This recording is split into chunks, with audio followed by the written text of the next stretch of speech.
I remember that night more clearly than I remember most of my life. Maybe it's because of what happened, or maybe it's because of what almost happened. The rehearsal dinner was held in a softly lit banquet room at a lakeside restaurant, one of those places with polished wood floors and quiet music humming in the background. The kind of place where everything feels calm, controlled, safe. It was supposed to be a celebration. My grandson Ethan was getting married the next day, and I couldn't have been prouder. At 72, I've lived long enough to see most things come full circle. I held Ethan the day he was born. I watched him take his first steps, scrape his knees, graduate high school. I was there when his father, my son, passed away, and I watched Ethan grow into a man far sooner than he should have had to. So this wedding, it wasn't just another family event. It felt like hope, like things had finally turned out okay. Ethan stood near the head table, laughing with his bride-to-be, Leela. She was beautiful, no doubt about it. Elegant, composed, the kind of woman who knew exactly how to present herself. Everyone loved her, or at least they thought they did. I had met her only a handful of times, but something about her had always felt distant. Not cold exactly, just measured, like she was always thinking 2 steps ahead of everyone else. Still, I told myself I was just being an old man, suspicious by nature, protective of the boy I helped raise, so I smiled. I clapped when someone gave a toast. I sipped my drink and watched the room glow with happiness, and then Ethan came over. "Grandpa," he said, his voice warm as ever, "you doing okay?" "Better than okay," I replied, patting his shoulder. "I'm watching my grandson become a husband, doesn't get better than that." Smiled, but it didn't quite reach his eyes. I noticed it immediately. "Everything all right?" I asked. "Yeah," he said quickly. "Just a lot going on." That made sense. Weddings tend to do that. He excused himself when someone called his name, and I let the moment pass. But I kept watching him, and the more I watched, the more something felt off. About an hour later, dinner was being served. The room buzzed with conversation, glasses clinking, laughter rising and falling like waves. That's when Ethan slipped back into the seat beside me, quietly, too quietly. He said again. Something in his tone made me turn immediately. He didn't look at me at first. His eyes were fixed across the room on Leela. Then slowly he reached for my hand and squeezed hard. I felt it in my bones. Then he leaned in, his voice barely more than breath. "Grandpa, she's lying." For a moment I thought I hadn't heard him right. "About what?" I whispered back. He swallowed, his grip tight. "Everything." Now my heart started to pound. "Ethan," I said carefully, "you need to explain." "I found something," he cut in, his voice shaking. "On her laptop. She left it open earlier." I wasn't snooping, I swear it just. He stopped, exhaling sharply. "Emails, messages to someone else." Stomach dropped. "What kind of messages?" He hesitated. "The kind you don't send if you're getting married tomorrow." I felt a cold wave wash over me. "Are you sure?" I asked. "I wish I wasn't." Across the room, Leela laughed at something someone said, her hand resting lightly on another guest's arm. She looked perfect, untouchable, but Ethan's hand was trembling in mine. "I didn't say anything," he continued.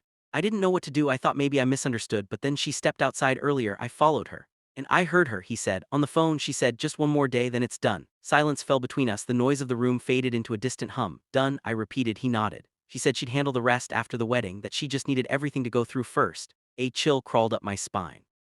"Like what?" Ethan looked at me then, his eyes filled with something I hadn't seen since he was a boy: fear. "Her name's already on things, Grandpa," he said. "The house, the joint accounts, the insurance policy. I thought we were setting up for the future." Chest tightened. "You think she's what, using you?" "I don't know what to think," he admitted. "But something's wrong, I can feel it." I sat back in my chair, trying to steady my breathing. This wasn't a small misunderstanding. This was the kind of thing that could destroy a man. "Have you confronted her?" I asked. He said quickly, "Not yet. I wanted to talk to you first." "Why me?" He gave a weak smile. "Because you're the only person I trust not to tell me what I want to hear." That hit me harder than anything else. I looked at my grandson, the boy I helped raise, the man about to step into something that could either build his life or break it. And I knew what I had to do. I said, "We don't panic. We don't accuse, not yet." "So what do? "We confirm," I said firmly. "We find the truth before we make a move." The rest of the dinner passed in a blur. I watched Leela more closely now, every smile, every glance, every word, and once you start looking for cracks, you begin to see them everywhere. The way her eyes darted when Ethan wasn't looking, the way she checked her phone constantly, the way her laughter felt just a second too late, too practiced. I didn't like it, not one bit. After dinner, people began to drift outside toward the lake. The air was cooler, quieter. Ethan and I hung back. "Phone," he said suddenly. "If we could see it." "No," I interrupted. "We don't cross that line, not yet." "Then how?" But before he could finish, Leela appeared. "There you are," she said brightly, slipping her arm around Ethan. "I've been looking for you." Her eyes flicked to me. She added sweetly. I forced a smile. Leela, up close, she looked flawless, too flawless. "Okay?" she asked. Ethan hesitated. I stepped in. "Just talking about tomorrow," I said. "Big day." She smiled wider. "I can't wait."